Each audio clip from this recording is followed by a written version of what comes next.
Yeah.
मार्ग दावून गेले आधी दयानिधी संतती तेनेच पंथे चालू जाता न पडे गुंता कोटे काही मोडून या नानामते देते सिद्धांत सौरसो तेनेच पंथे चालू जाता न पडे गुंता कोटे काही निळामने ऐसे संत कृपावंत सुख सिंधू तेनेच पंथे चालू जाता न पडे गुंता कोटे काही विठ्ठल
त्यांच्या कृपादानी कथेचा विस्तारू बाबा आदि सद्गुरु दास तुका ओम नमो ज्ञानेश्वरा करुणा करा दयाळा तुमचा अनुग्रह लादलो पावन झालो चराचरी विठाल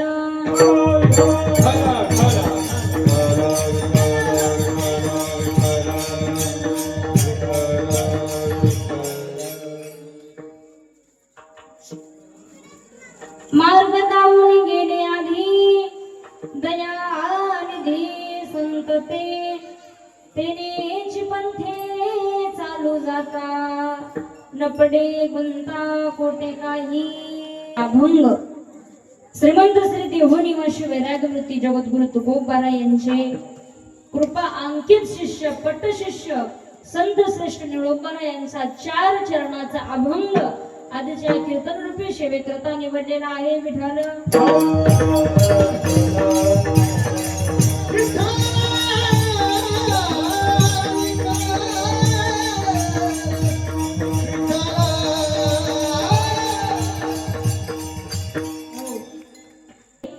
गेल्या 25 वर्षापासून संपन्न होत असलेला सोहळा आहे. आज चालत असलेल्या उत्सवातील 5व्या दिवसाची कीर्तनरूपी सेवा, कीर्तनरूपी पुष्प माझ्यासारख्या पामराच्या वाट्याला आलं हे मी माझं परम भाग्य समजते. विठाल सुख घडोघडी वाढवू लागे या न्यायाप्रमाणे आपल्या सत्याचं सर्व वैभव देखील वाढत चाललेलं आहे. विठाल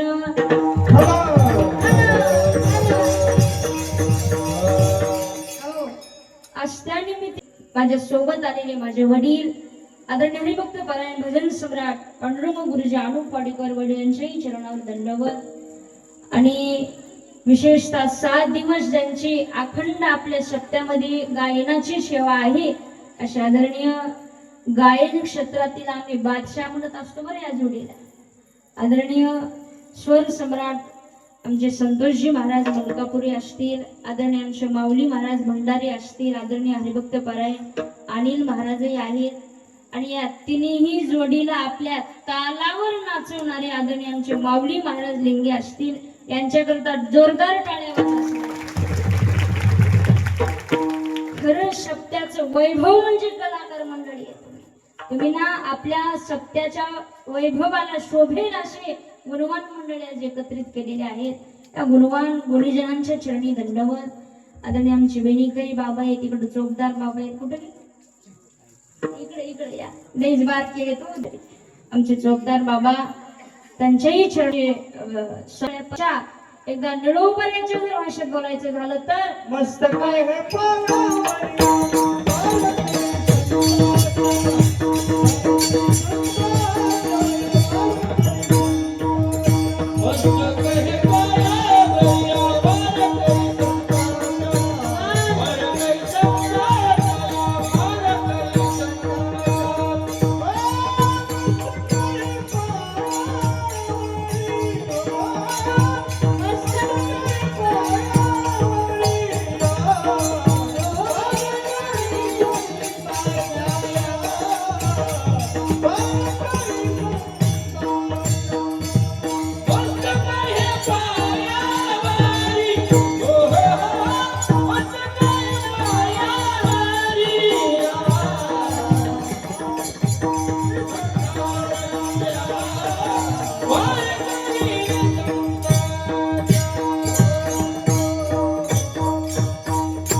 गादीवरून साष्टांग दंडवत.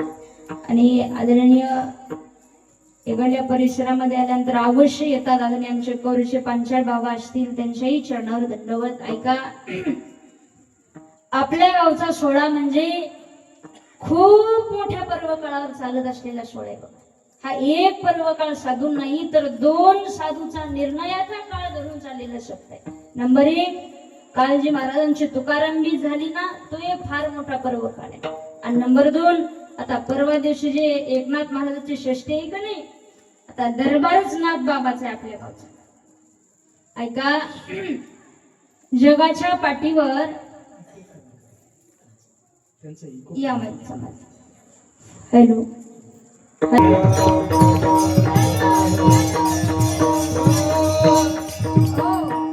आपल्या हिंदू संस्कृतीमध्ये आपल्या वारकरी संप्रदायामध्ये लक्ष द्या मा इकडं, जेवढी काही संत मालिका होऊन गेली, जेवढी काही संत होऊन गेली, त्या सगळ्या संतांमध्ये एक आगळं वेगळं स्थान कोणाला असेल तर ते म्हणजे जगद्गुरु तुकोबारायण आणि संत श्रेष्ठ नाथबाबाला स्थान आहे. बघा, बरेच संत आहेत पण एकनाथ महाराज असे संत आहेत की ते शांतही आहेत, संतही आहेत आणि श्रीमंतही आहेत. हा, बरेच संत आहेत, शांत आहेत पण श्रीमंत नाहीत ना. तुकोबाराच्याच घरची परिस्थिती बघा. तुकोबारा काय म्हणा, स्वतः परिहार देतात.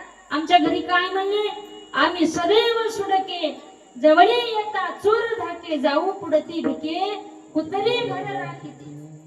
आमच्या घरदान ठेवायला कुत्रे आहेत म्हणजे यांच्या घरातच काय नाही बाबा.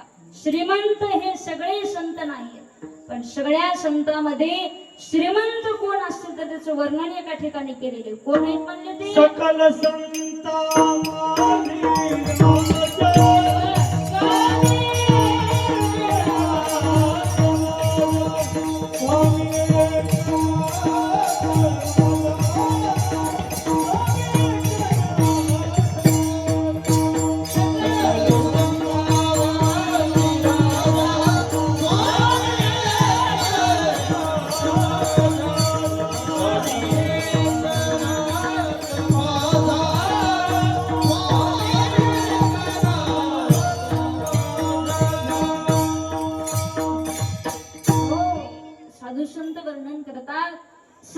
संता माझे राजा आणि स्वामी एकनाथ माझा.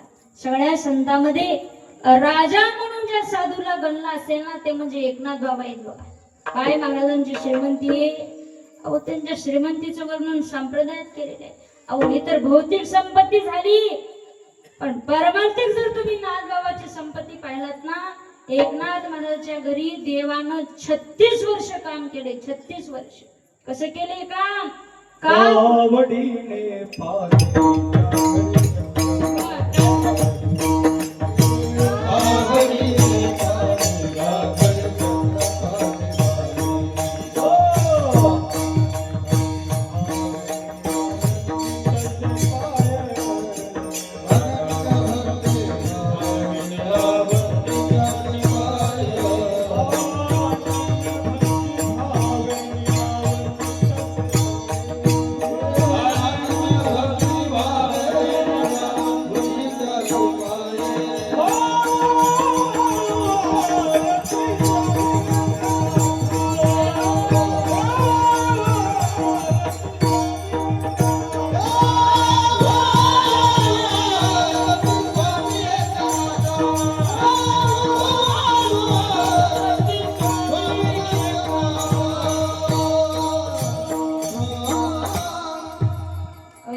कावडीने पाणी ज्या घरी चक्र पाणी वाहे देवानं 1-2 वर्ष काम केलं ना नाथ बाबाच्या घरामध्ये.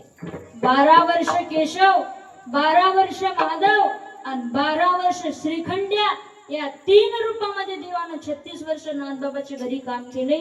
एवढे मोठे नाथबाबा आहेत आणि त्यांच्या षष्टीचा पर्वकाळ साधून स्वतः बघा. या आजी निळोबाऱ्याचा अभंग निवडलेला आहे ना, निळोबारायनी तुकोबारायनी नाथबाबांनी जे मार्ग दाखवून गेलाय त्याचं सगळं आपल्याला अनुकरण करायचे. मार्ग तर आपल्याला पुढे पाहायचेच आहेत, पण ज्या संतांनी दाखवला त्या संतांचा अधिकार आपल्याला पाहिजे हवं. हे झाला नाथबाबाचा अधिकार. आणि जगद्गुरु तुकोबऱ्याचा जर तुम्ही अधिकार ग्रंथ मालिका तुकोबऱ्याची गाथा वाचलात ना, तुम्हाला निश्चितच तुकोबऱ्याचा देखील अधिकार लक्षात येईल. विठाल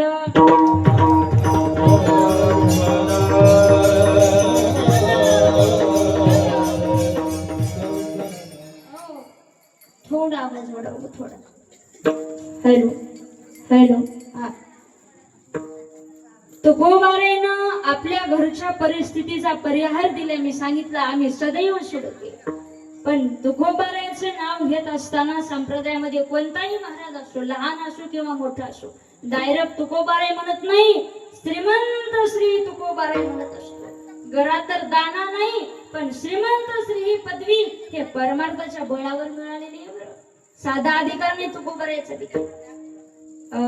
वैकुंठ लोकांमध्ये मीटिंग बसली. देवानं सगळ्या संतांना बोलून घेतलं, सभा बसली. त्या ठिकाणी चर्चा सुरू झाली. आता इथली चर्चा नाही बरं, ही निवडणुकीची चर्चा नाही, ही वैकुंठातली चर्चा चालू आहे. तुम्ही म्हणाल तुम्हाला कसं का माहित? अहो मी होते त्या मीटिंगला म्हणून माहिती आहे मला. सगळं सगळी संत सभा बसली. बसल्यानंतर देव सगळ्या संतांना म्हणायला लागल्या, म्हणजे ऐका लक्ष द्या इकडे सगळे जण पा. म्हणले कलियुगामध्ये फार मोठं पाप वाढत चालले, म्हणजे अधर्मी माणसं होत चालले. पण कसे मी अवतार घेतला असतो कलियुगामध्ये, पण मला थोडा अवकाश आहे, थोडा कालावधी आहे. म्हणजे आताच कृष्णाचा अवतार झाला, आताच पांडुरंगाचा अवतार झाला आणि मी येणार आहे, पण आता नाही, कलीच्या अंती होईल कलंकी. शेवटी देवाचा अवतार होणार आहे म्हणले, कलंकी अवतार. वेळ आहे म्हणले त्याला. 11 वाजायला जसा वेळ आहे का नाही आपल्याला, तसा त्यांना बी वेळ आहे म्हणले. तोपर्यंत तुम्ही काय करा, संताला सांगितलं तुम्ही खाली जा, वृत्ती लोकांमध्ये जा आणि समाज सुधारण्याचं जनजागृती करण्याचं काम तुम्ही करा. सगळ्या संतांना बोलून घेतलं. नाथबाबाला म्हणले बाबा तुम्ही जा म्हणले, पैठणचा परिसर तुम्ही सुधारा, सगळे माणसं जनजागृती करा. ज्ञानोबारायला पाठवले म्हणले जा तुम्ही आळंदीचा परिसर जनजागृती करा. मग नामदेवरायची बारी आली. नामदेवराय म्हणे तुकोबाराय एकच आहे बरं, जगद्गुरु तुका अवतार नाम याचा. नामदेवराय म्हणजेच तुकोबाराय. नामदेवरायची बारी आली.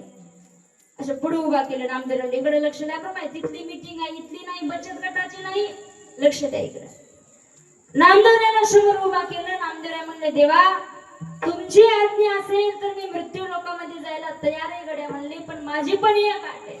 मी असं हे बाकीच्या सारखं जाणार नाही म्हणजे हा दिवस टाकून इथं मला नेण्यासाठी तुम्ही येण्याचं जर कबूल करत असाल तर मी जायला तयार आहे म्हणजे स्वतः तुम्हाला गाडी बांधून यावी लागेल म्हणजे तिकडं काय अधिकार आहे तुकोबारायला नेण्याकरता जगाचा बाप आला स्वतः तुकोबाराय म्हणतात ना वाढ वेळ झाला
वाढ वेळ झाला उभा पांडुरंगा वैकुंठा श्रीरंग बोलला घेतो थोडी इथं गंमत आहे बरं थोडं लक्ष देऊन ऐका बाकीच्या संतांचे समाधीचे अभंग हे दुसऱ्या संतांना लिहिलेले आहेत निवडूबारायनं नामदेवरानं लिहिलेले आहेत पण तुकोबारा एक असे महात्मे आहेत की स्वतःच्या निर्णयाचे अभंग स्वतःच लिहिले महाराज समाधी सोडायचे जाण्याचे टायमाचे वाढ वेळ झाला उभा पांडुरंग अरे बाबा वेळ झाला म्हणजे देव आलेत म्हणजे न्याय ताकद बरं तुकोबारायचे एवढा अधिकार तुकोबारायला का प्राप्त झाला प्रेम काळी देवे विमान पाटली प्रेम काळी देवे विमान पाटली प्रेम काळी विमान पाटली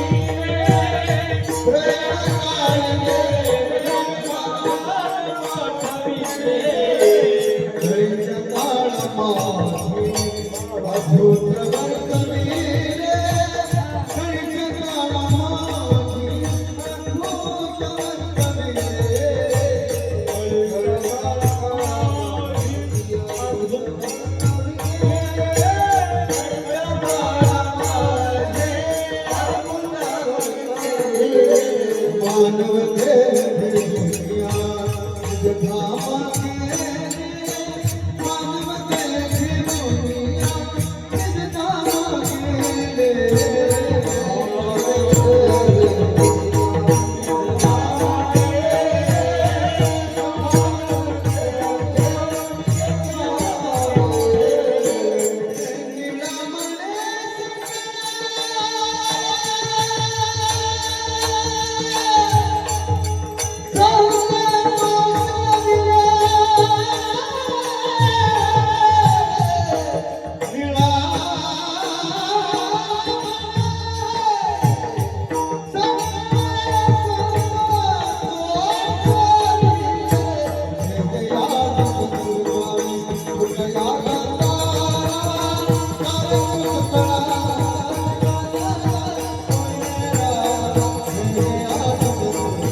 वा, आमच्या महाराजासाठी जोरदार टाळ्या वाजवतात.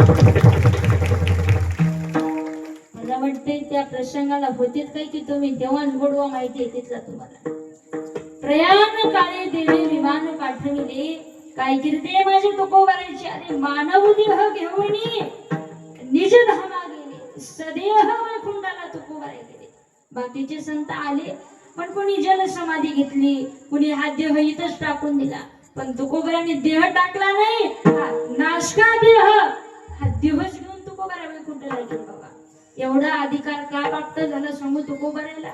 देव न्यायला येतो म्हणजे हा साधा अधिकार नाही करू नाही. आपला भाव लवकर फोन केलं तर आपल्याला माहेरला घेऊन जाणं येत नाही.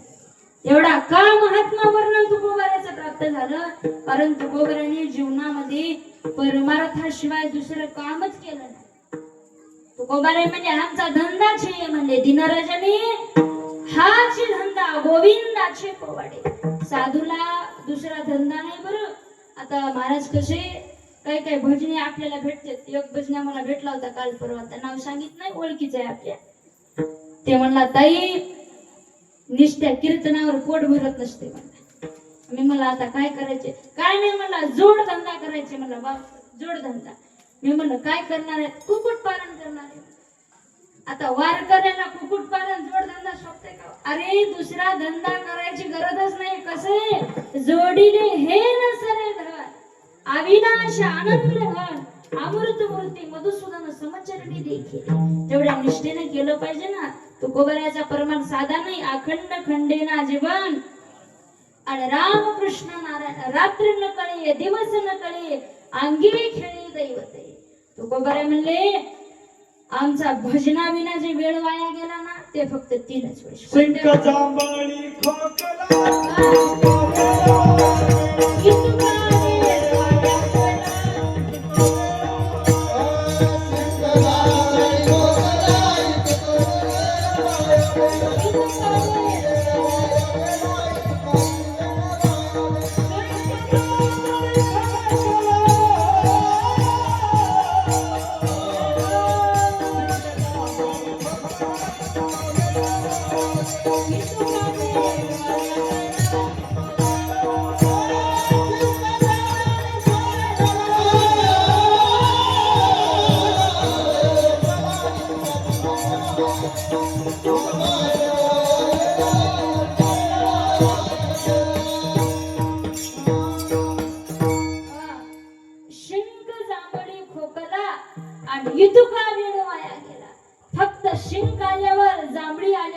खोकला आमचा एवढाच वेळ वाया जाते म्हणजे परमार्था विना.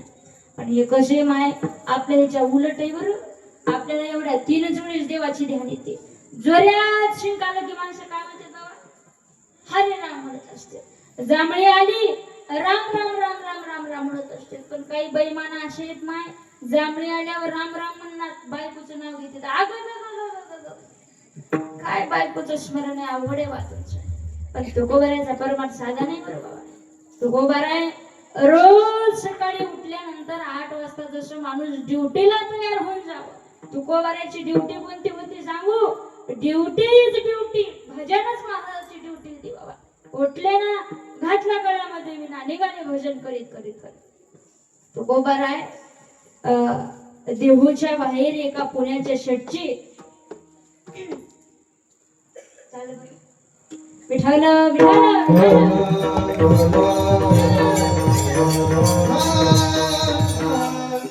फार मोठ्या एका सावकाराची मालकाची जमीन त्या देहूच्या बाहेर होती. आणि तुकोबाराय रोज सकाळी उठायची विना घ्यायची. त्याच्या शेताच्या बांधावर म्हणजे फार मोठी शिळा होती वर, त्या दगडावर त्या शिळेवर बसून महाराज भजन करायचे. रोज रोज रोज नित्यक्रम ठरलेला महाराजाचा.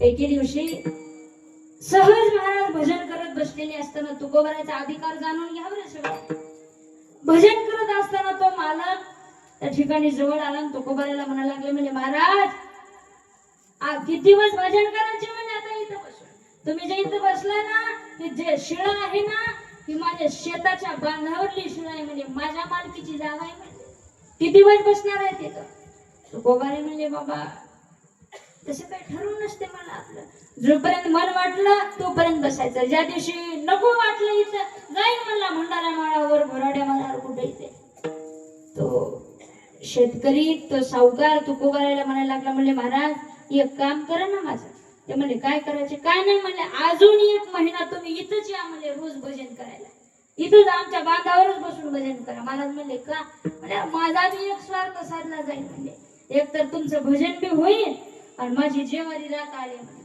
जेवारी माहिती आहे ना तुम्हाला काय म्हणतात तुम्ही इकडे जेवारी टाळकी म्हणतात काही काही भागात जेवारीच ना जमला माझी जेवारी राखी आली म्हणले तुमचंही काम होईल आणि माझंही काम होईल राहा म्हणले तुम्ही या आणखी एखादी महिना इथंच भजन करायला तुकोबारे म्हणले काय हरकत नाही म्हणले तशी मी माझी बायको ओरडतच असते म्हणले तुम्ही काही करीत नाही संसाराला आपली बी बायको ओरडते पण तशी नाही आपली बायको म्हणते ह्याला तर काही अक्कलच नाही तुम्हाला सगळं पाठ झाले इकडे विठाला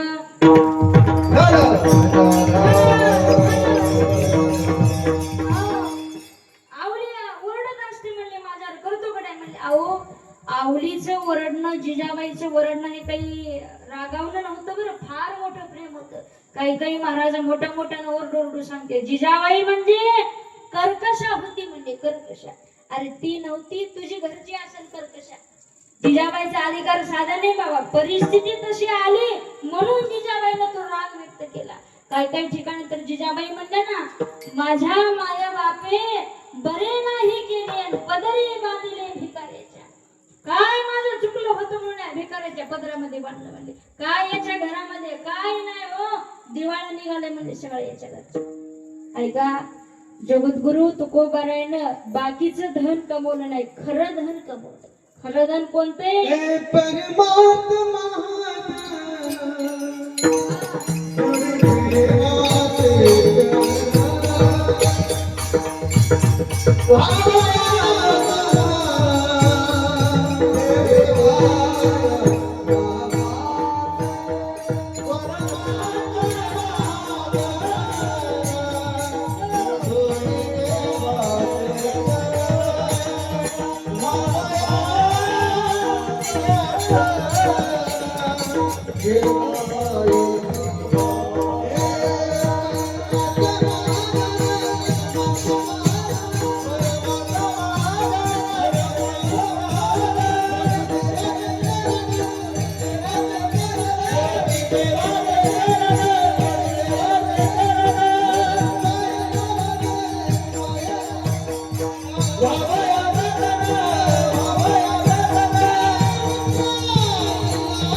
परमार्थ महाधन जोडी देवाचे चरण हे न संपणारं धन कमवा सगळ्यांनी हा बाकीचं बी कमवू आपण त्याच्यासोबत परमार्थाची देखील जोड ठेवत जाऊ बाबा तुकोबारायनं परमार्थाचं धन कमवलं तुकोबाराय म्हणजे बाबा अशी बी माझी बायको म्हणतच असते काय हरकत नाही म्हणले मी राबतो तुझी जेवारी महिनाभर तो शेतकरी म्हणायला लागला महाराज तुम्ही जर माझी जेवारी राखली ना 1.5 मन तुम्हाला जेवारी दिन म्हणते मी खुश होऊन मोबदला म्हणून तुम्हाला जेवारी देऊन टाकले तुकोबारा म्हणले काय हरकत नाही बसले मस्त तुकोबारा जेवारी राखायला कोणीतरी बातमी जिजाबाईच्या कानावर गेली म्हणजे अहो तुमचे मालक कामाला लागलेत म्हणले आणि संसारासाठी काहीतरी करायला लागले जिजाबाईला इतका आनंद झाला बाबा जिजाबाई म्हणायला लागले कधी नाही ते माझ्या मालकाला एक चांगलं काम केले म्हणजे संसारासाठी काहीतरी माझे मालक करायला लागले तितका आनंद झाला वा जिजाबाईला असं करत करत करत तुकोबारा बसले ना इकडं थोडी थोडी थोडी जशी जशी ते दाट मोठे व्हायला लागली, ज्वारी मोठी व्हायला लागली का नाही, तसं तसं पाखरं बी वाढायला लागले. तुकोबाराला कशाला बसलं होतं? पाखरं आणायला. ते पाखरं तुकोबाराने लांबून पाहिले आणि तुकोबारा त्या पाखराला म्हणाले, या या बा, का इकडून या, का इकडून या, हे आपलंच आहे मला सगळं, या म्हणे सगळं. आता अशा मालक त्या पाखराने पाहिला. पाखरे म्हणायला लागले, भरपूर मालक पाहिले पण असा मालक पाहिला नाही. मग त्या पाखराने स्वैर्याला बी फोन लावले ना, या म्हणे इथं नाही आहे. काल्याच्या पंक्ती दिवशी बघा लोक स्वैर्य झाले देखील गोळा करत असतात. आत्याची बहीण माऊस बहीण नाही असते ते कुठाने बा.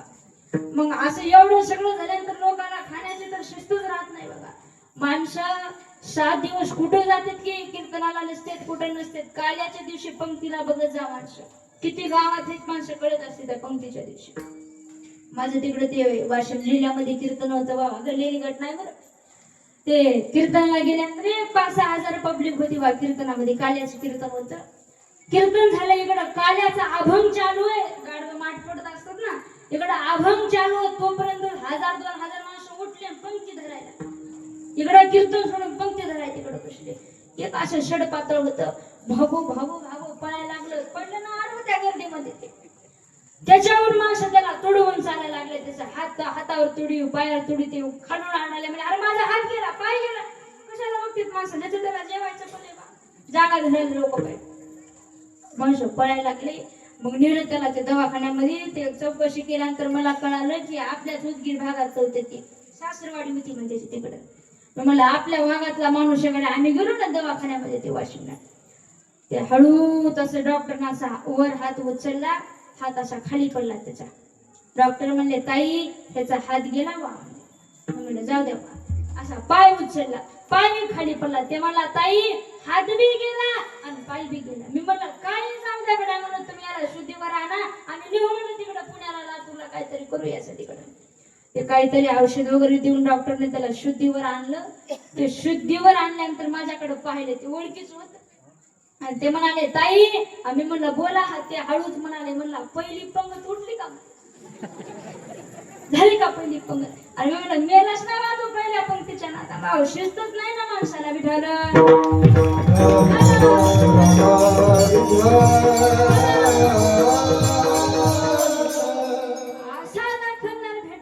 सगळे पाखरं यायची बाबा. दुपारची वेळ झाली ना, तो कोबरा म्हणायचे, बाबा आता खालात ना, दमलात ना, एक काम करा, तो का इथं पाणी ठेवलंय म्हणले, ते पाणी प्या आणखीन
पाखराची अशी जाते बाबा, त्याला किती खायला लागला. अहो सायंकाळच्या वेळेस त्याचे पंख जरी छाटले ना, ते रक्तबंबाळ झालेले पंख घेऊन आज घायाळ पक्षीनी जाई पिलाना भेटाय. सायंकाळ झाली की ते आपल्या घरच्याकडे जेवत असते.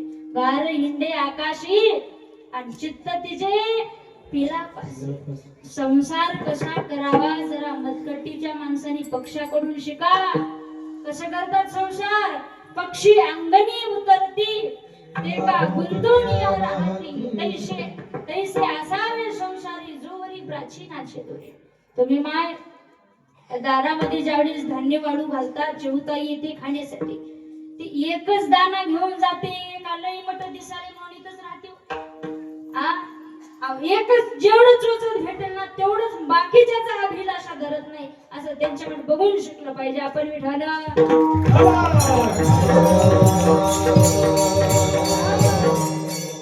सायंकाळची वेळ झाल्यानंतर जे पाखरं जेव्हा घराकडे निघाले ना, तो बरं त्यांना आवाज द्यायचे. म्हणले बाबा चालत का? ते म्हणले हो महाराज चालू या. म्हणे आणखी उद्या या.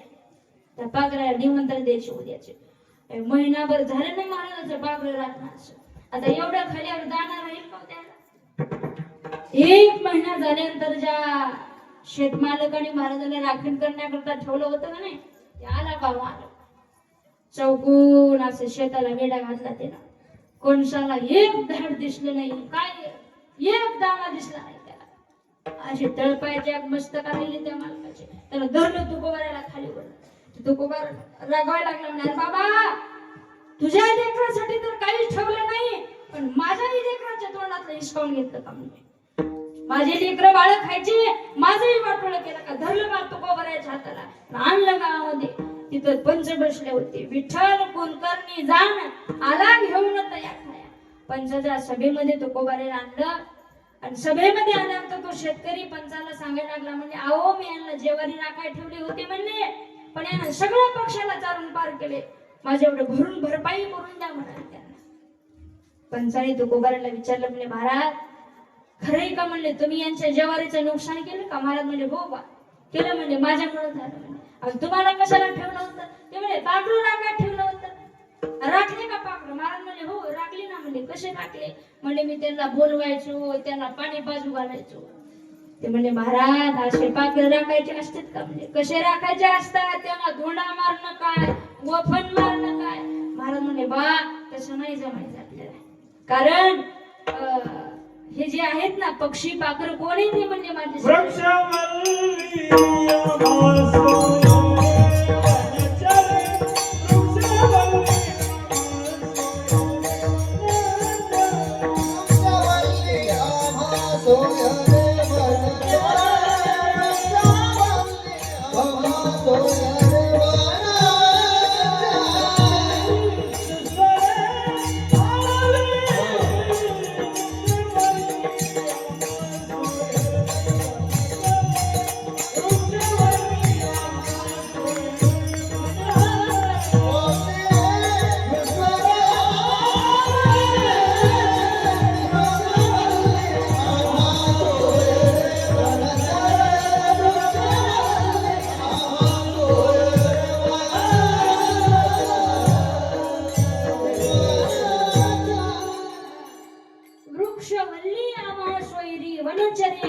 पक्षी ही सुस्वरी आळविती.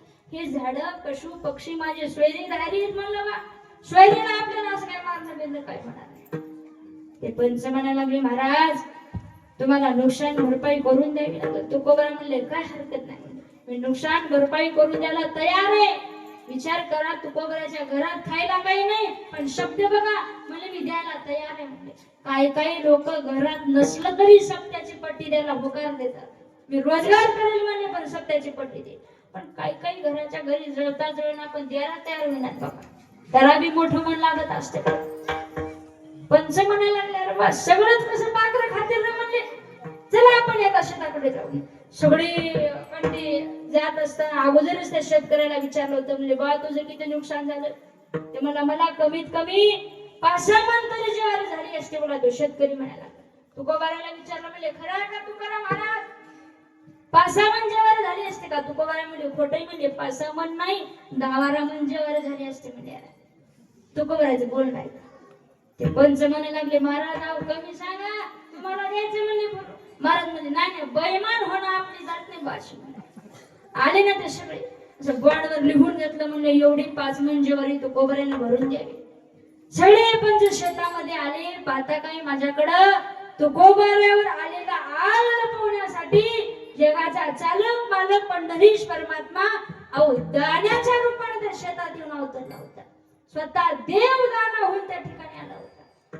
सगळ्या पंचायत लांबून असं फिरून शेत पाहिलं तर असा तुडूंब भरलेलं कणीस दिसलं वा सगळ्याला. ते कणस, त्या कणसाला लागलेली जेवारी त्या शेतकऱ्याला पाहिली ना शेत मालकाने, ते पंचाला म्हणायला लागले म्हणे वा तेवढं कागद टाका म्हणे फाडून. जे लिहून घेतलं होतं ना मांडवर ते म्हणले कस का म्हणले मी तर कमी सांगितलं इथं तर जास्त दिसाले म्हणले. ते म्हणले नाही नाही नाही नाही असं नाही होणार. जेवढे झाले ना जेवढं लिहिलं होतं त्या शेतकऱ्याला दिलं पा जे जास्त झालं पंचाने सांगितलं म्हणजे महाराज घेऊन जा तुमच्या घरला तुमच्या हक्काच आहे म्हणले. तुकोबारे म्हणे बाबा मी कष्टानं कमवलेलं नाही ह्याच्यातलं मला काही नको. तुम्हाला द्यावं असं वाटत असेल ना एक काम करा ही ज्वारी घ्या पुण्याच्या बाजारपेठ मध्ये विका आणि त्यातून जे काही मिळवलेला पैसा असेल ना तेवढं माझ्या वाड्यातलं पांडुरंगाचं मंदिर बांधून द्यावा सगळे जनता मला. अरे मागून तर नाहीच मिळालेलं देखील महाराज घेत नाही ते देखील परमार्था करता वापरतात. ही ताकद आहे महाराजाच्या परमार्थाची. विठाल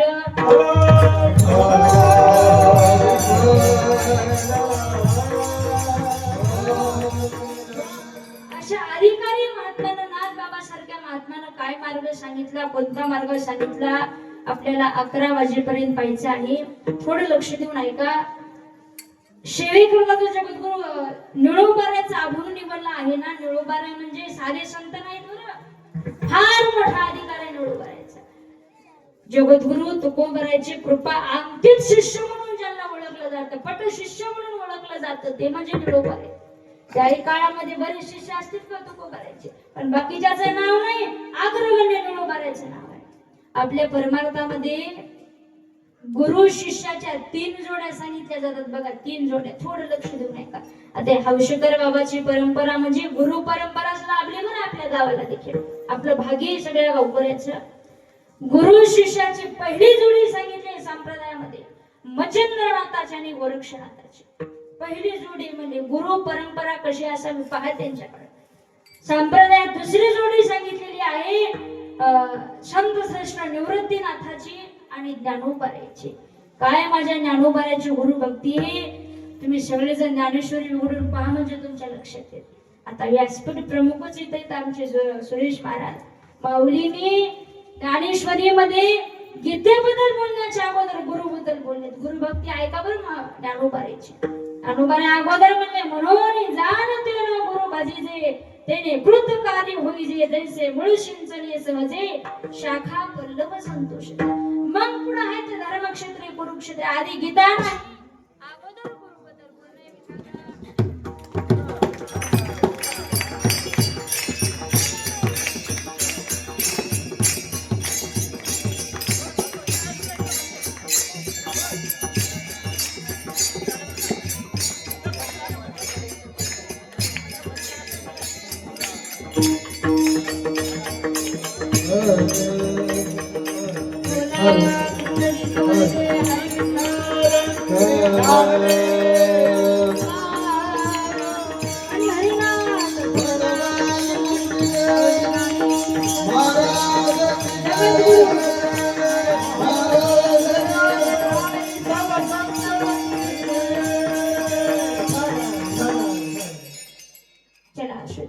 काहीतरी होत असते लहानले करायचं माणसं इथं असतील पण काय तिकडे बी जाते तो बाहेर घराकडे लक्ष असते.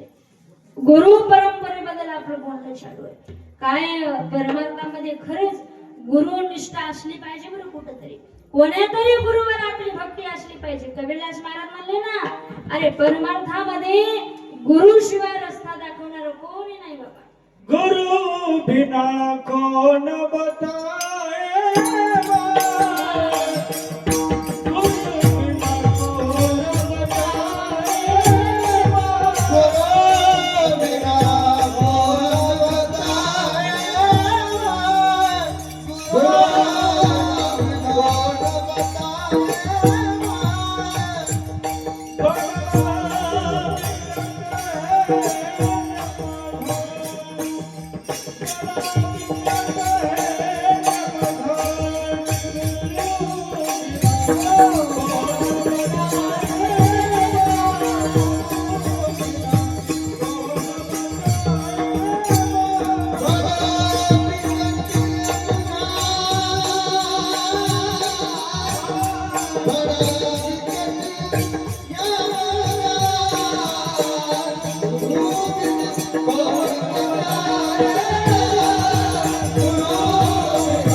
परमार्थामध्ये असो, संसारामध्ये असो, रस्ता दाखवण्याकरता, मार्ग दाखवण्याकरता गुरु लागतच असतो. आणि तुमचं आमचं सोडा, या स्वराज्याचे संस्थापक छत्रपती शिवरायांना देखील गुरु करून घेतला पाहिजे गुरु तुकोबारायला. कारण माहितीये ना त्यांना गुरुशिवाय पर्याय नाही, म्हणून गुरु करून घेतला. राघोबारायची गुरुभक्ती ऐका. निवृत्तीनाथाची दुसरी जोडीवर ज्ञानोबाराय जेव्हा समाधी स्थळाकडे निघाले ना, माऊलीला समाधी द्यायच्या टायमाला सगळ्या संतांनी मिळून ज्ञानोबाराला विचारलं, म्हणजे माऊली आज तुम्ही एवढी ज्ञानेश्वरी लिहिली, अमृत अनुभव लिहिला, पसायदान लिहिलं, हरिपाठ लिहिलं, हे सगळं केलं, म्हणले हे सगळं कोणाचं आहे? म्हणले हे ग्रंथ संपदा. त्यावेळेस ज्ञानोबाराची वाक्यत म्हणले, बाबा त्याच्यातलं काय नाही, म्हणले माझे गुणाचं आहे सगळं, हे निवृत्तीनाथाचे गौरव आहे साचे, ग्रंथ नव्हे कृपेची वैभव की आपण करावं, आणि यादीला गुरुचं नाव लावावं. पाहायला म्हणा गुरु भक्ती विठाल.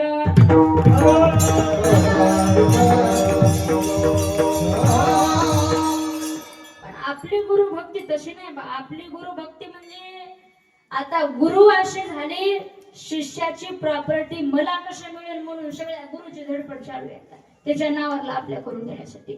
आणि शिष्य असे निघाले, गुरु कवा एकदा नसतंय आणि त्याचा मठ कवा एकदा माझ्या नावानं होते, असे शिष्य झाले बा. तो कवरा म्हणजे असे जर गुरु शिष्य असतील का नाही, विठोबाची आण नरका जाते. तुका म्हणे असे गुरु शिष्य पण विठोबाची आण नरका जाते, दोघही नरकाला गेल्याशिवाय राहत नाही. गुरुभक्ती कशी सांभाळावी? मच्छिंद्रनाथाचं गोरक्षनाथाचं पण, गोरक्षनाथाने आपल्या गुरु करता डोळा काढून दिलता. माझ्या डोळा प्रसंग माहिती असेल तुम्हाला. सहज मच्छिंद्रनाथाने गोरक्षनाथ एका गावामधून जात होते, ते वडे तळत असलेला वास आला मच्छिंद्रनाथाला. वडे माहितीच ना सगळ्याला. ते वडे तळत असलेला वास गुरुच्या मच्छिंद्रनाथाच्या नाकामध्ये गेला. ते म्हणायला लागले, गोरक्षा अरे बाबा मला वडे खायची इच्छा झाली ना, म्हणले वडे खावे असे मला वाटते. गोरक्षनाथ म्हणले, गुरुदेव तुम्ही इथं थांबा, म्हणजे नाथाच्या मंदिरामध्ये मी जाऊन आणतो. जी माय माऊली वडे तळत होती का नाही, माय मतकट्टीची नव्हती बरं, ती दुसऱ्या गावची होती. तिच्या दारामध्ये गोरक्षनाथ गेले, आवाज दिला, म्हणले माई भिक्षाम दे, भिक्षाम दे. म्हणल्यानंतर ते आले थोडेसे तांदूळ घेऊन कशामध्ये तरी वाटेमध्ये दे. ते म्हणले, आई साहेब मला तांदूळ नाही, मला कोरांना नाही, तुम्ही जे आता वडे तळत होतात ना ते वडे मला द्या, म्हणले भिक्षा म्हणून. ते बाई म्हणायला लागले, हा चांगलेच मारा दिसाला, म्हणजे चांगला चवना दिसाला, म्हणजे तुम्हाला खायचं तुम्हाला काय करायचे, म्हणजे एवढं चांगलं चांगलं महाराज लोकांना. ते म्हणले, बाई अहो माझ्यासाठी नाही हो, माझ्या गुरुला खाण्याची इच्छा आहे म्हणले. बाई जरा नास्तिकवादी होती बरं, ती काही कीर्तन भजन ऐकणारी नव्हती ती बाई. ती बाई म्हणायला लागली, मी 3 म्हणले तुला वडे, पण त्याच्या मोबदल्यामध्ये मला काय दिसत. ते म्हणले, बाई तुम्ही माझा प्राण जरी मागितला तरी मी गुरुसाठी प्राण द्यायला तयार आहे. बाई म्हणले, बा तुझा प्राण मला नको, तुझा डोळा काढून दे. बाई तरी कशी असेल बघा ती आता, बुबुळ काढून. ते म्हणजे मागचा पुढचा विचारच केला नाही, तर आपण घेतलं काला डोळा. एका बाईच्या हातात बुबुळ डोळा ठेवला आणि दुसऱ्या हातात गुरुसाठी वडे घेतले. गुरु निष्ठा सांगाले बरं मी तुम्हाला. ते वडे घेतले, असं काहीतरी डोळ्याला हात लावला, रक्तस्राव होत होता ना, पट्टी वगैरे बांधली आणि गुरुच्या जवळ आले. गुरुला सांगितलं, म्हणजे गुरुदेव तुम्हाला वडे खायचे होते ना, तो का घ्या म्हणले, तुमची इच्छा पूर्ण केली. असं ते डोळ्याला हात लावलेला होता. मच्छिंद्रनाथ म्हणले, गोरक्षा अरे ये क्या हुआ, काय झालं म्हणे, डोळ्यातून रक्त येते का हात लावला तो डोळ्याला. ते म्हणले, काय नाही म्हणले, ओ थोडस वरकणले म्हणून रक्त यायला लागले म्हणले. ते म्हणले, नाही नाही नाही नाही खरं सांग मला काय झालं. आता गुरुच्या समोर नाही झालं होता.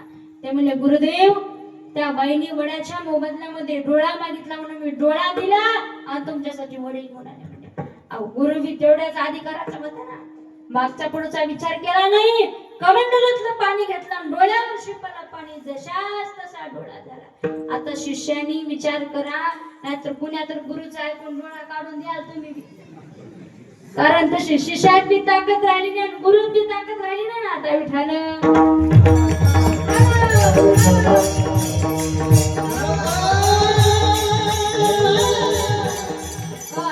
पहिली जोडी मच्छिंद्रनाथ गोरक्षनाथाची, दुसरी जोडी सांगितले निवृत्तीनाथाची ज्ञानोबारायची, आणि गुरु परंपरेमध्ये तिसरी जोडी सांगितलेली आहे संत श्रेष्ठ तुकोबारायचे आणि ज्यांचे अभंग आहे त्या निळूबारायचे.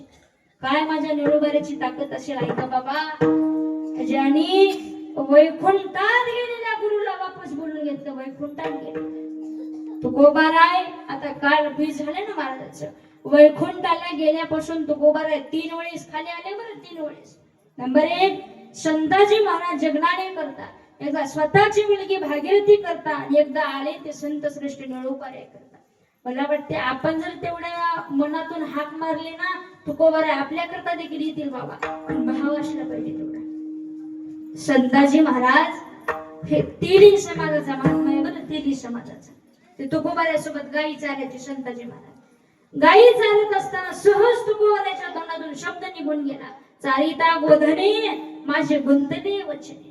बोलता बोलता बोलता तुकोबाराय म्हणले, संताजी अरे बाबा तुला मूठ माती दिल्याशिवाय, तुझा अंत्यविधी केल्याशिवाय हा तुका वैकुंठाला जाणार नाही. पण झालं उलट. माझ्या नशिबाचं काही सांगता येत नाही. तुकोबाराय वैकुंठाला गेले आणि काही दिवसानंतर संताजी महाराज देहावसानाला वारले. संताजी महाराज वारल्यानंतर विधिवत नियमाप्रमाणे त्या प्रेताला आंघोळ घालण्यात आली, स्नान वगैरे घातलं, स्मशानभूमीमध्ये नेलं, प्रेत पुरलं. पण ते काही प्रेत असे झोपवतात आणि काही उभे बसवण्याची प्रथा आहे बरं. काही बाया भीती नाही तर मी आता सांगायला ते सगळं उभं बसवीत असतात. जे साधू महात्मे आहेत ना त्यांचं तशी समाधी असते बा. त्या प्रेताला उभं ठेवलं, वरी माती टाकायला लागली. भरपूर माती टाकली, पण माती टाकणं झालं इथभर प्रेत वर यायचं. ते आदर तुम्ही प्रसंग डोळ्यासमोर आणा. तुम्ही जर एखाद्या सोयऱ्याच्या मातीला गेला आणि ते जर उठून म्हणलं कवा आला सोयरी म्हणल्यावर कसं होईल तुमचं? ते प्रेत धोत्राचा कलर कसला होईल आपल्या सांगता यायचं नाही बा. ते ईद बरोबर यायचं बा. ते प्रेताला पाहिजे की घाबरले नसतील, गेले निघून जिकडं तिकडं बा. रात्री 12 वाजले आणि 12 वाजता तुकोबारा वैकुंठातून खाली आले. काय केलं? 3 मुष्टी मृतिका देख आणि त्याने लपविले. 3 मूठ माती त्या प्रेताच्या तोंडावर टाकले. शब्द दिला होता ना मूठ माती करील. ते प्रेत झाकल्या गेला. तुकोबारा म्हणले, अरे बाबा याच्या करता एक गाळ मामा झाले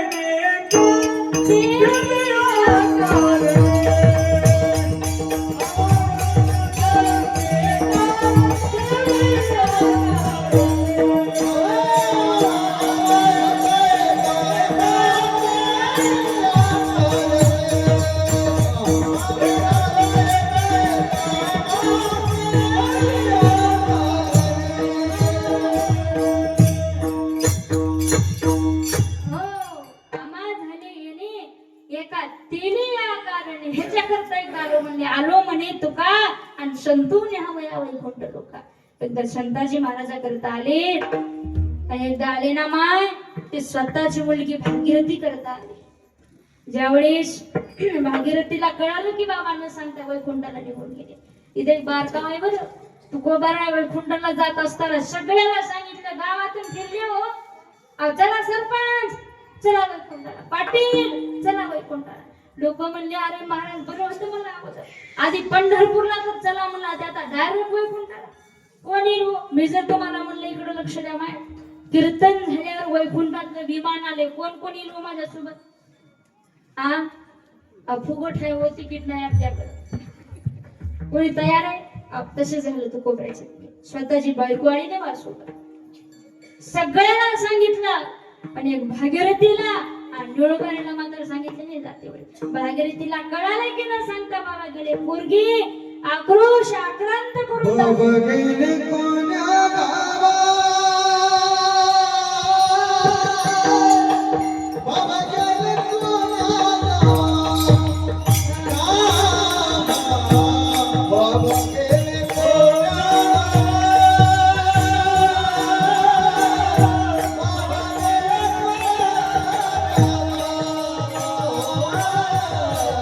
बाबा गेले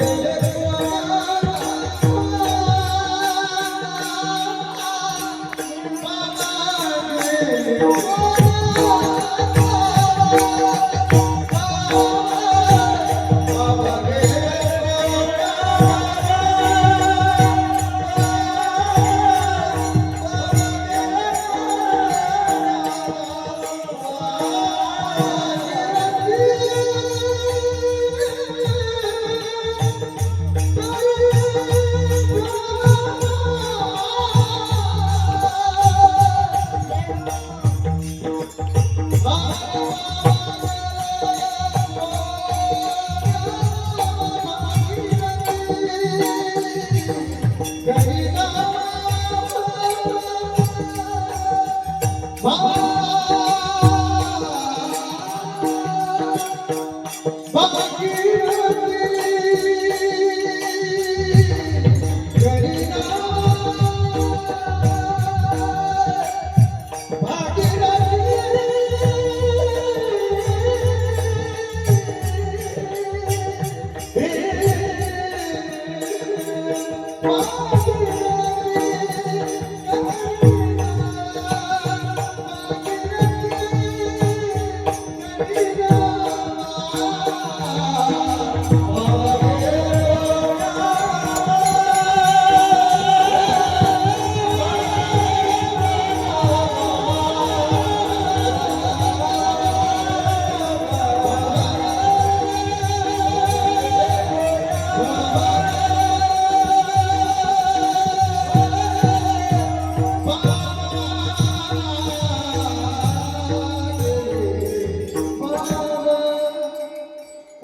भागीरथी करी धावा बाबा गेली कवण्या गावा. पोरगी मोठ्याने रडायला लागली. बाबा आक्रोश आक्रांत करून 5 मिनिट थोडं लक्ष देऊन ऐका.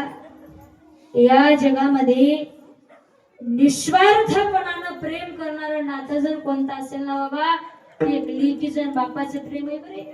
बाप लेकीचं प्रेम म्हणजे धुतल्या तांदळासारखं प्रेम आहे. या प्रेमाला दुसऱ्या नात्याची हेच होणार नाही का? काय निर्मळ प्रेम आहे का? ज्यावेळेस बापाला खाली टाकण्यात येतं ना, तुम्ही आपापला बाप आठवा म्हणजे कळून तुम्हाला बापाचे प्रेम शिकायचे. अंतकाळाच्या टायमाला बापाला खाली टाकण्यात येतं. चौकून असं शेजारी पोरं बसलेली असतात. पोरं बाबाला विचारतात, म्हणजे बाबा काय तुमची शेवटची इच्छा आहे का आम्हाला सांगा. शेवटच्या वेळेस त्या बापाच्या मुखातलं एकच वाक्य असते, म्हणजे बरं हो, अरे माझी कशात इच्छा राहिली नाही बाबा, एकदा माझ्या लेकीला पाहिजे म्हणजे मला, एकदा माझ्या ताईला पाहिजे आणि मला या जगाचा निरोप घ्यायचे बाबा. पोरं म्हणतात, बाबा हलाव नाही म्हणले ताईला, फोन याला एखादी तास लागेल म्हणले लेकीला यायला. त्यावेळेस तो बाप म्हणत असतो, पोरं मला असं वाटते की या जन्मी माझी आणि माझ्या ताईची भेट होणार नाही बा. मी सुखाने आता देखील मरायला तयार आहे, फक्त तुम्ही मला एक वचन द्या. काय बाबा, काहीच नाही म्हणले, तुमच्या इष्टटीतला वाटा माझ्या लेकीला द्या.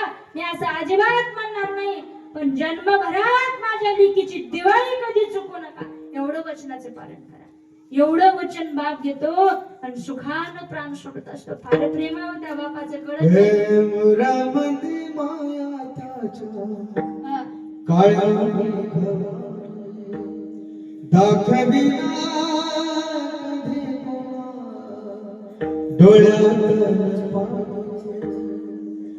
झिजू झिजू संसाराचा गाडा भटकंदी हसोसरी कन्हावा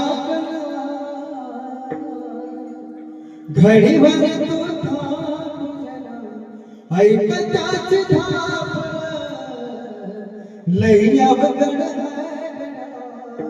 उमगाया बापर उमगाया लई अवघड उमगाया उमगाया.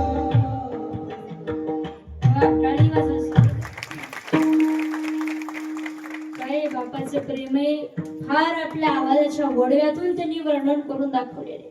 बाप समजणं हा अशक्यच आहे. बाबा समजतच नाही सदासरी आपल्याला. बाप जसं बापाचं प्रेम असतं ना माय, तसं लेकीचं बी प्रेम असतं बरं. लेकीचं प्रेम कमी असं तुम्ही अजिबात समजू नका. सासरमध्ये लेकीला ज्यावेळेस बोललं जातं, भांडलं जातं, त्यावेळेस लेक त्या घरातल्याला सांगते, म्हणजे सासूबाई काय तुम्हाला मला रागवायचे रागा, भांडायचं भांडा, लईच माझा राग आला ना, राखेल टाकून पेटवा म्हणले मला युद्धाचं, पण खबरदार माझ्या बापाविषयी बोलायचं. सण होत नाही ना तिला बापाविषयी बोलेला. अरे आगळं वेगळं नातं आहे ते बा विठ्ठल.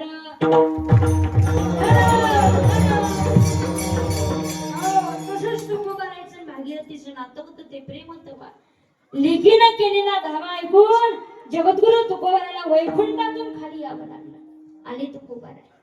भागीरथी म्हणायला लागली, बाबा बाबा आल्यानंतर एवढा आनंद झाला भागीरथीला. आनंद कसा माहिती भोवणे. भागीरथी म्हणते, बाबा तुम्ही माझ्यासाठी कुण्या गावाहून नाही तर वैकुंठातून खाली आलात. म्हणजे आता माझी एक शेवटची इच्छा आहे, मी तुम्हाला शेवयाचा भात करते, तेवढ्या शेवया माझ्या हाताला खाऊन जा. बाबा बाप तरी कसा नग म्हणेलो. भागीरथीने तो शेवयाचा भात केला, घरामध्ये पाहिलं, पण त्या शेवया टाकण्यासाठी दुधाची धारच नव्हती ना भागीरथीच्या घरामध्ये. शेजारणीकडे गेली, कोणी दूध दिलं नाही. छोटी तुकोबारे म्हणे, बाळा नाराज होऊ नको, आण तू दुधाचा तांब्या. तुकोबारे कुठे गेले? आले मंदिरामध्ये. काय केलं? गेलेश्वरा ते पूजिले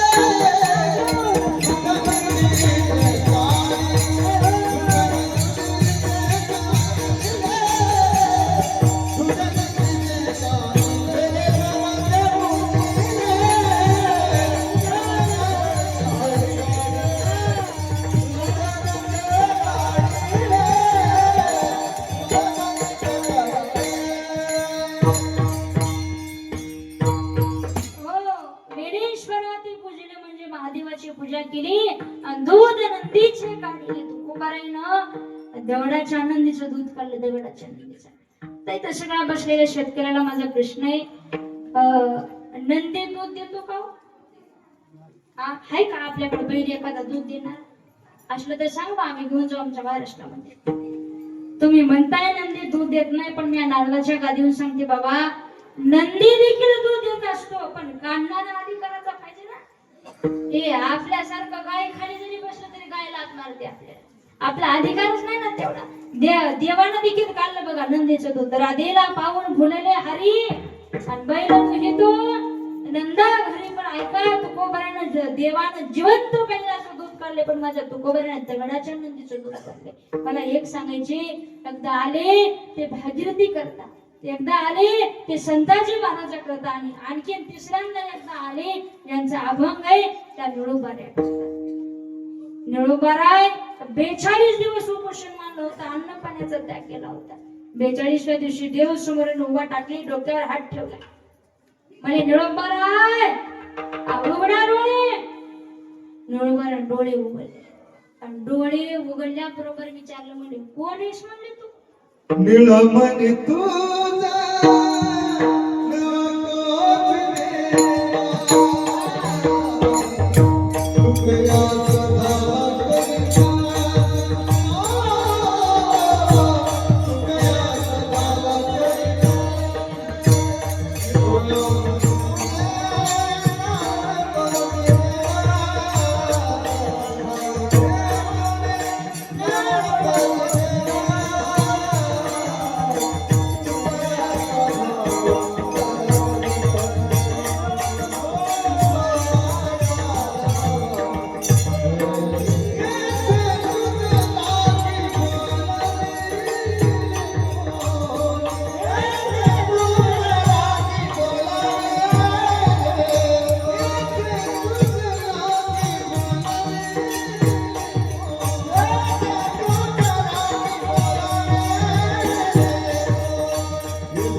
येथे तुझे लागी बोलाविले कोणी, प्रार्थिले वाचून आला शिकारवा. कुणाला विचारलास म्हणे, तू ओळखत नाही आम्ही.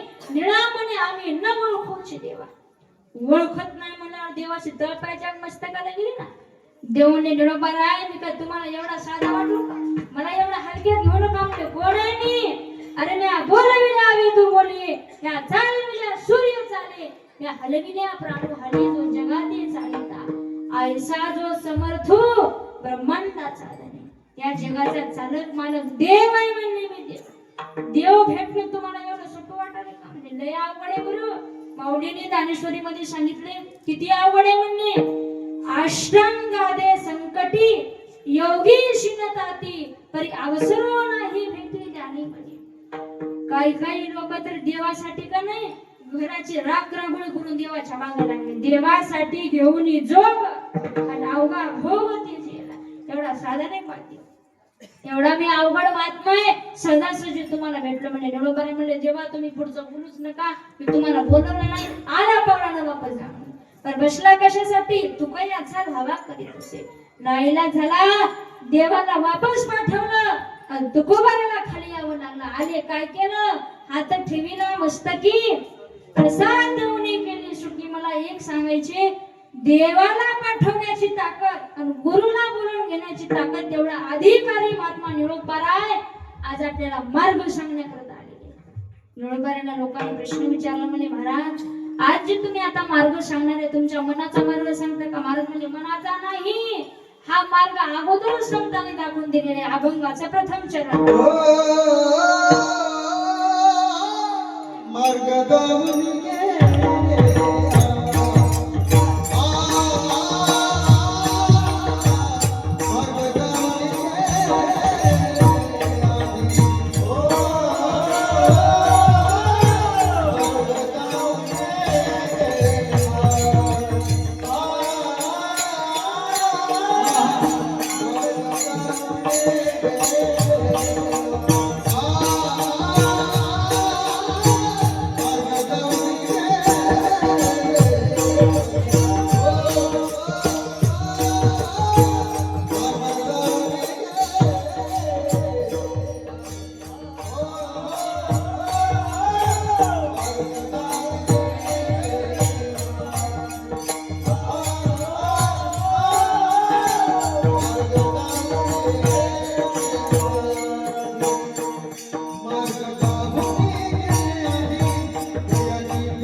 मार्ग दावणी गेले आधी दयानिधी संतते. अभंगाच्या प्रथम चरणामध्ये निळोबारे सांगतात, मी जे आज तुम्हाला मार्ग सांगतो ना, हा मनाचा मार्ग नाही. आणि खरं तर परमार्थात मनाचं काय बी सांगायचं नसतं बरं. मनोमार्ग गेला तो येथे जे मुकला आहे, ते जे कीर्तन आहे का नाही, हे आमच्या मनाचं नाही. साधू संतांनी जे लिहून ठेवले तुम्हाला अभ्यास करणं होत नाही म्हणून आम्ही माध्यम म्हणून तुम्हाला सांगत असतो. ऐका, महाराजांनी देवापर्यंत जाण्याचा मार्ग म्हणजे पद्धत सांगितलेली देवापर्यंत जाण्याची. थोडं लक्ष देऊन ऐका. आता प्रत्येक गोष्टीला पद्धत लावून दिलेली आहे. कोणतंही काम असं पद्धतशीर झालं पाहिजे. पद्धतीशिवाय कामच नसते. माणसं सहज बोलत बोलत म्हणते बघा, हे काय स्वराची बोलायची पद्धत आहे का? हे काय महाराजाची पद्धत आहे का? म्हणजे हे काय यायची पद्धत आहे? प्रत्येक गोष्टीला पद्धत आहे हो. काय काय माणसं म्हणते ना, काय असं म्हणजे कोणाला राग येऊ काय, आमचं बोलणं बेधडक असतं म्हणे. अरे बेधडकच बोल, पण बोलण्याची बी पद्धत आहे ना. नवरा बायको असं गट्ट्यावर बसले होते. समोर लेकरू बारका लेकरू खेळायला लागलं. लांबच्या बाहेरच्या गावचा एक सोयरा आला. बाहेरच्या गावच्या सोयऱ्याला माहिती नव्हतं ते गट्ट्यावर बसलेले नवरा बायको आहेत म्हणून. त्याने लांबूनच त्या पोराला इशारा केला खेळणाऱ्या पुढच्या पद्धत सांगायला बरं माय. त्या लेकराला बोलून घेतलं म्हणे इकडे इकडे. त्या लेकराला बोलून घेऊन ते शेजारच्या गावचा पाहुणा त्याला विचारले म्हणे, अरे बा, आणि ते बाईच्या शेजारला माणूस बसले बा. हे माणूस कोण आहे म्हणला, ह्याला माहित नाही सोयऱ्याला. आता हे ना म्हणाव की हो माझे वडील आहेत म्हणा, माझे पप्पा आहेत म्हणा, लय जर बिघडलेला असेल तर माझा बाप आहे म्हणा. पण ते काय म्हणाले, ते माणूस होय माझ्या मायचा नवरा आहे. खोट आहे का त्याच? अहो नवराच आहे हो, पण पद्धत आहे ना बोलायची, त्याने एक मार्ग लावून दिला असते. बर बर बर बर बर. आणि ती बाई कोण आहे मला, ती बाई माझ्या बापाची बायको आहे. असे नाही जमत, देवापर्यंत जायची देखील एक पद्धत सांगितले. काय करा म्हणजे अगोदर, करा रे बापानो साधन हरीचे, झणी करणीचे करू नका. ही पहिली पद्धत आहे. तुम्हाला भजन करायचे ना देवाचं, कसं करा, देह शुद्ध करोनी भजनी भजावे. अगोदर तुमचा देह शुद्ध करा, मग तुम्ही देवाचे भजन करा. विठ्ठल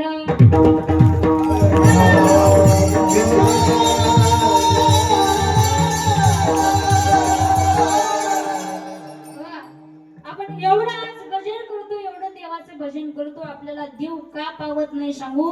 कारण आपलं भजन त्या पद्धतीनं होत नाही, म्हणून देव पावत नाही. आपलं भजन ह्याच तोंडानं भजन चालू आहे, ह्याच तोंडानं लोकांना खोटं बोलणं चालू आहे, ह्याच तोंडानं खाऊ नये ते खाले, पिऊ नये ते प्याले. अरे बा लोकांचं सोडा हो, आता हे सगळे चांगले माणसे आहेत.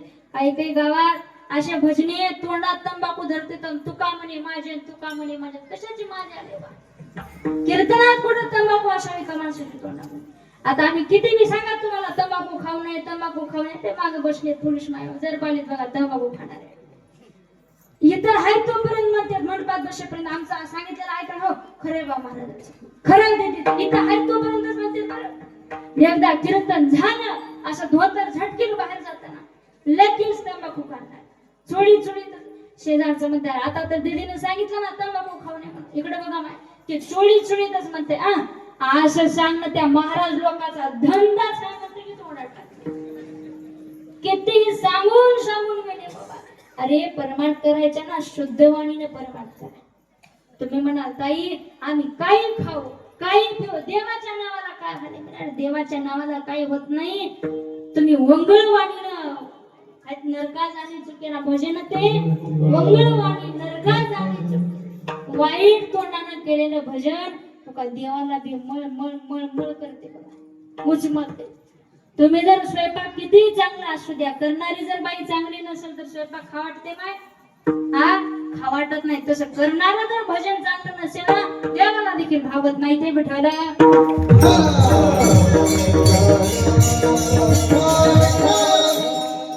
वंगळवाणीनं केलेलं भजन देवाला कसं होते? उगा तुम्हाला साधा घडलेला प्रसंग सांगू द्या, ते लक्ष देऊन ऐका.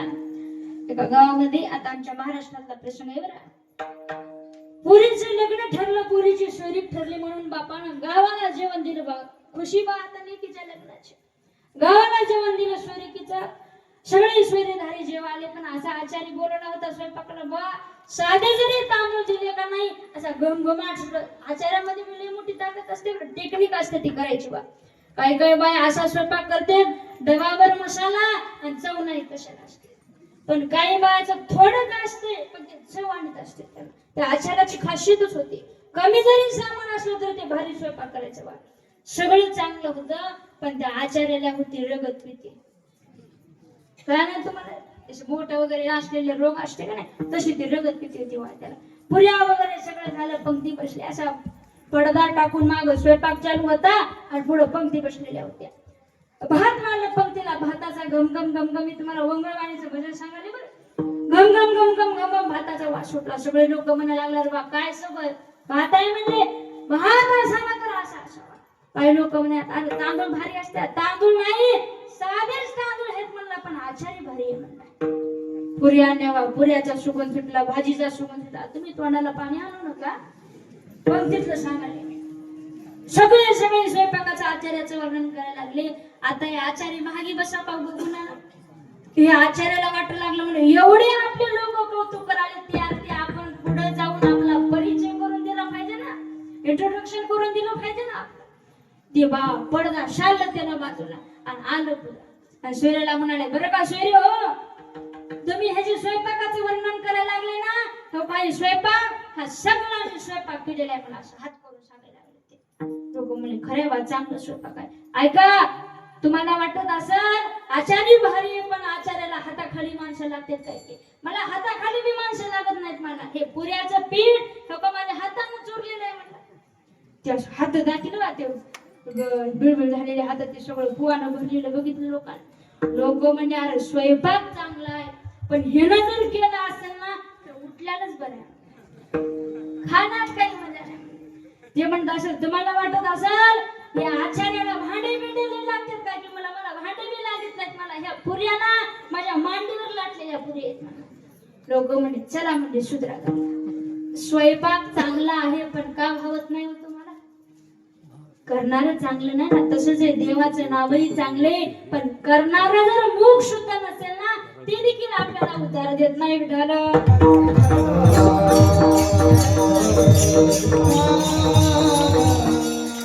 चांगल्या पद्धतीने देवाकडे जाता बरेच मार्ग सांगितले. आता भरपूर मार्ग आहेत पण आपले 11 वाजत आलेले आहेत. कोणते कोणते मार्ग आहेत म्हणले. ज्ञान मार्ग आहे, कर्म मार्ग आहे, ध्यान मार्ग आहे, योग मार्ग आहे, भक्ती मार्ग आहे. आता जे आपल्याला सोपं वाटेल त्या मार्गाने आपण सगळेजण सुरुवात करू. पहिला योग सांगितलाय, पहिला मार्ग सांगितलाय, ज्ञान मार्ग सांगितलाय. तर मतगटीचे माणसं म्हणले आपण काय करू दुसऱ्या मार्गाने जाण्यापेक्षा आपण ज्ञान मार्गाने जाऊ. पण ऐका ज्ञान मार्ग एवढा सोपा नाही बरं. ज्ञान कमवण्याला देखील एक वयाची मर्यादा आहे. 25 वर्षापर्यंतच ठरवा तुम्हाला डॉक्टर व्हायचे का इंजिनियर व्हायचे का गायक व्हायचे का वादक व्हायचे. मतगटीच्या सगळ्या म्हातारे माणसं 80 वर्षाचे गोळा झाले. ते म्हणले पक्वाजाला लयच 20 हजार द्यावे लागले. आपण सगळेजण शिकू म्हणण्याला जमते. गावातले म्हातारे माणसं अरे त्याला देखील वय आहे शिकायचे का. वय संपल्यानंतर ज्ञान मार्ग अवघड आहे. ध्यान मार्ग देखील अवघड आहे. ध्यानाला बसलं ना 2-2 दिवस मांडी मोडायची नसत्या. 2-2 दिवस आपलं 2 तास कीर्तनाला बसलं तर 100 आसनं झाले.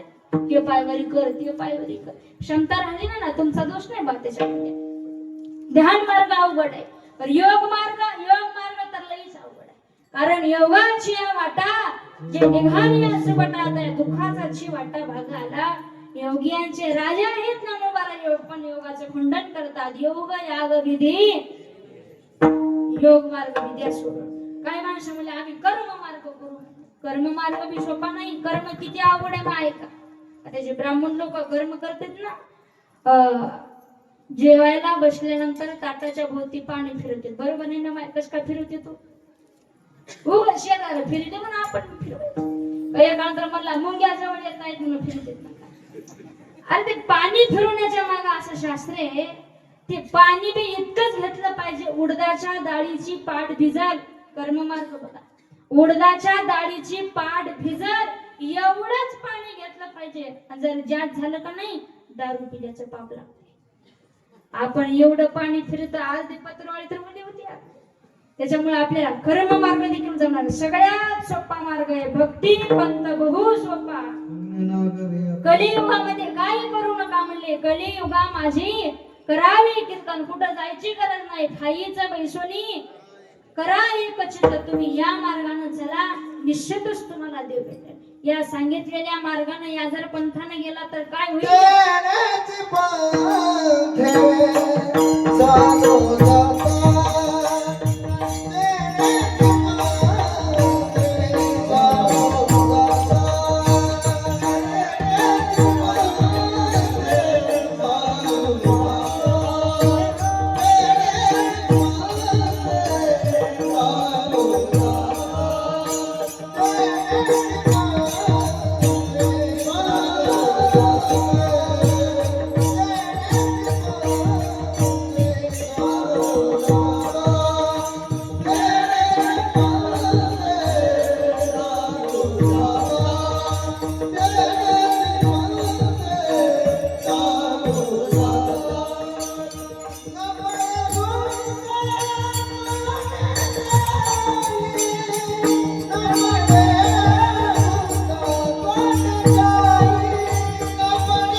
तेनेची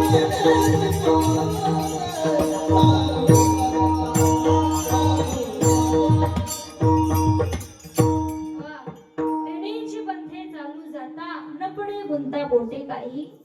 तेनेची पंथे म्हणजे कोणता पंथ मी सांगणार आहे तुम्हाला, पण त्या अगोदर सर्वांनी एकदा वारकरी संप्रदायाच्या नियमानुसार वर हात करून मोकळ्यापणानं टाळ्या वाजून भजन करायचे. चला सगळेजण हात वर करा.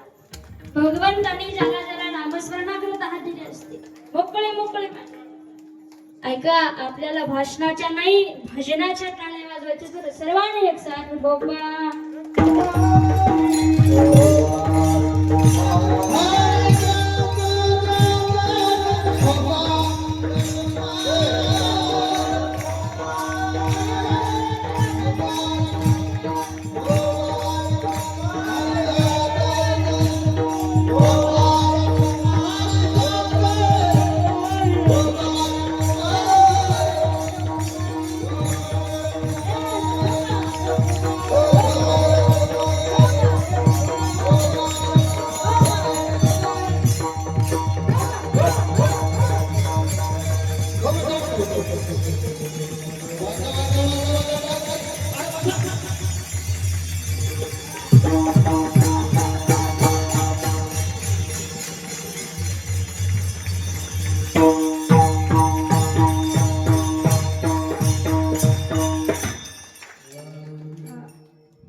भजनाचा आनंद घेतला. बॅटऱ्या चार्जिंग झाल्या का मग? जमलं ना? आता 12 वाजता जमतील का? सुनील दादा बाया माना हलवाले पण उलटे हलवाले. तुमचा बी नाही म्हणाल मी माहिती अगदी थोड्या वेळामध्ये. तेणीची पंथे चालू जाता न पडे गुंता कोटे काही. तेणीची पंथे म्हणजे कोणत्या पंथेचा? जगाच्या पाठीवर बरेच पंथ सांगितले, पण थोडं लक्ष द्या. बरेच पंथ होऊन गेले, पण वारकरी संप्रदायासारखा दुसरा पंथ झाला नाही. का झाला नाही? असं म्हणतात, ज्ञानोबा तुकोबा सारखा दुसरा संत नाही, गाथा ज्ञानेश्वरी सारखा दुसरा ग्रंथ नाही, आणि वारकरी संप्रदायासारखा दुसरा पंथ नाही. का कारण आमच्या संप्रदायाचं वैशिष्ट्य आहे, आमच्या संप्रदायाचे संत श्रेष्ठ आहे, त्या संतांना निर्माण केलेले ग्रंथ श्रेष्ठ आहे. आता माणसं म्हणाले बायाला आरक्षण भेटलं, आरक्षण भेटलं, आरक्षण भेटलं. आरक्षण आता नाही, माझ्या ज्ञानोबारायनं 750 वर्षापूर्वी आरक्षण दिलं होतं स्त्रियांना. नामदेवराच्या कीर्तनामध्ये चाल सांगण्याचा अधिकार कोणाला होता? जणी म्हणे ज्ञानदेवा जिथं भेटलं आरक्षण आम्हाला लेडीज फर्स्ट, हे तेव्हापासून आहे, आतापासून नाही. लोक म्हणते जातीभेद संपला, आता नाही संपला, तेव्हाच आमच्या साधू संतांनी संपवलं. त्याचं तुम्हाला जिवंत उदाहरण पाहिजे असेल ना, त्याला पंढरपूरला चला वाशवलं. पंढरपूरला पांडुरंगाचं दर्शन घेण्याच्या अगोदर, राहुलाच्या अगोदर बाहेर एका साधूचं दर्शन घ्यावं लागते. काय हो त्यांचं नाव? जोखोबा आहे. ते कोण्या समाजाचे? आपला अधिकार नाही तेवढा सांगण्याचा. आधी जोखोबारायचं दर्शन आहे. तिथून पुढे गेल्यानंतर शिंपी समाजामध्ये जन्माला आलेले नामदेवराय त्यांचं दर्शन आहे. त्यांचं दर्शन झाल्यानंतर राहुळामध्ये महाद्वारामध्ये गेल्यानंतर देवाच्या अगोदर एका स्त्रीचं दर्शन घ्यावं लागते. काय माहितीचं नाव? कान्होपात्रा. ते कोण्या जातीचे? एका वेश्येची मुलगी भक्ती करून धन्य झाली. कान्होपात्राला देवाने मंदिरात जागा दिली. आपल्या शेजारी बसवलं. जातीभेद तेव्हा संपून टाकलेला आहे विठ्ठला.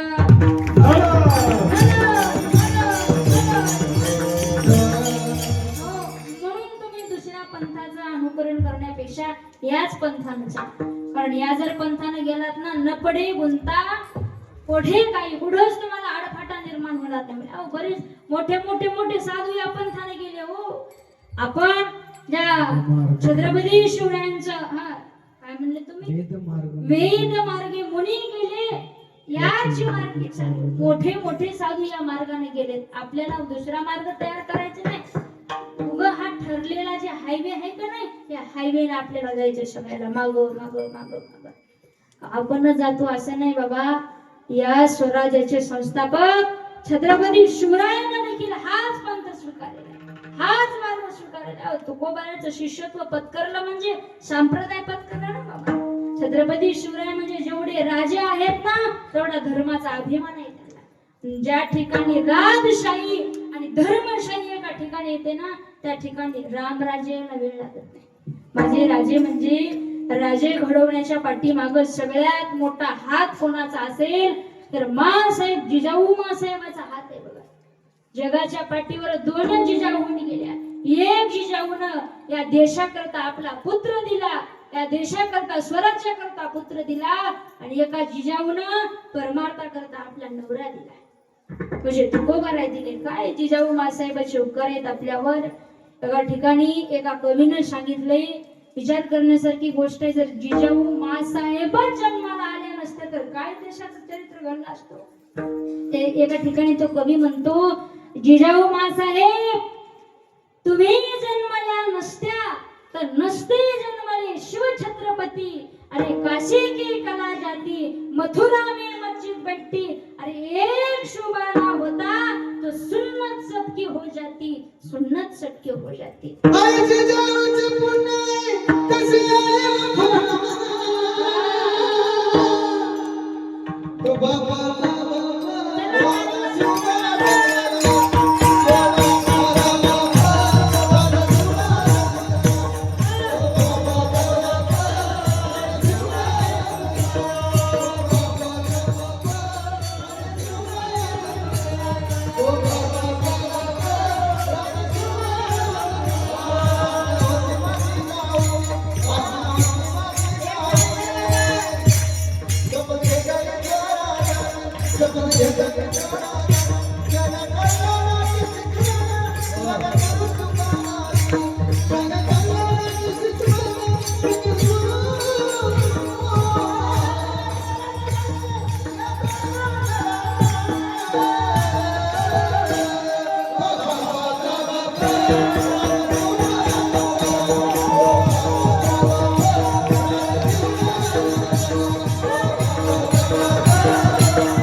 चला सगळ्यांना हातवर. छत्रपती शिवाजी महाराज की जय. वीरवीर संभाजी महाराज की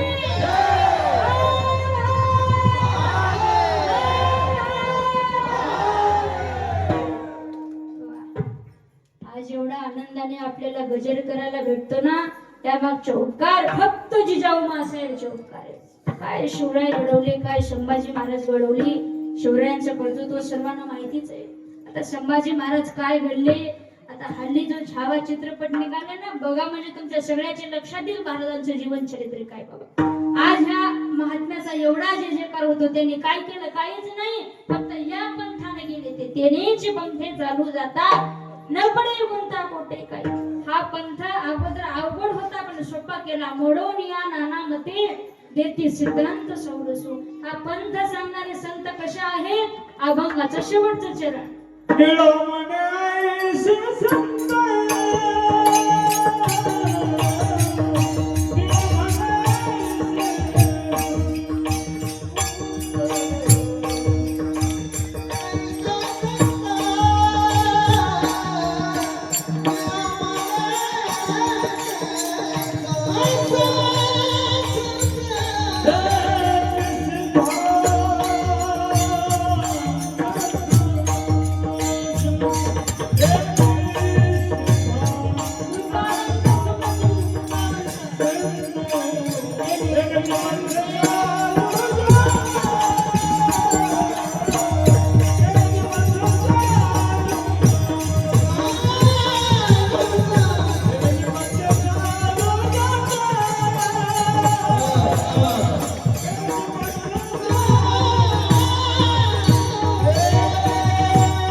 अरे काय तुमचं शब्दात वर्णन करावं, ठेक्यातून रूपक रूपकडून ठेका. आपण ठेकाच घेतलेला बरं होईल आता. विठ्ठल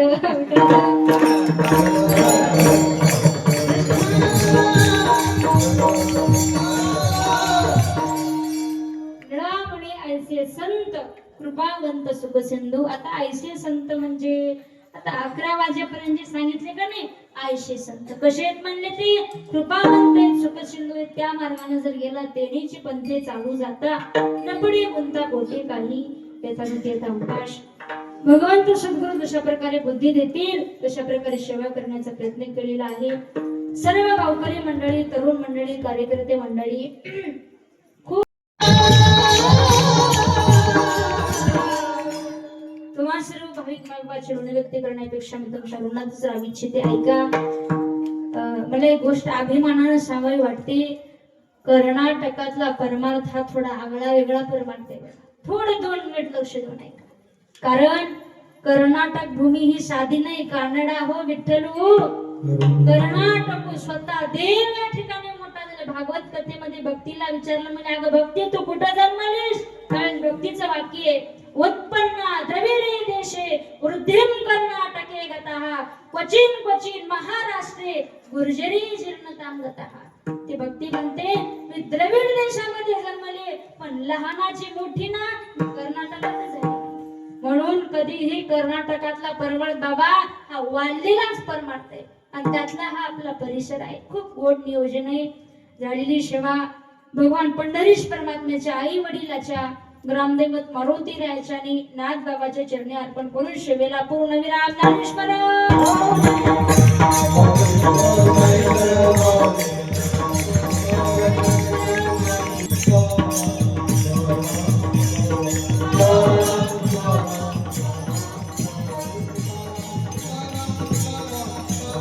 Oh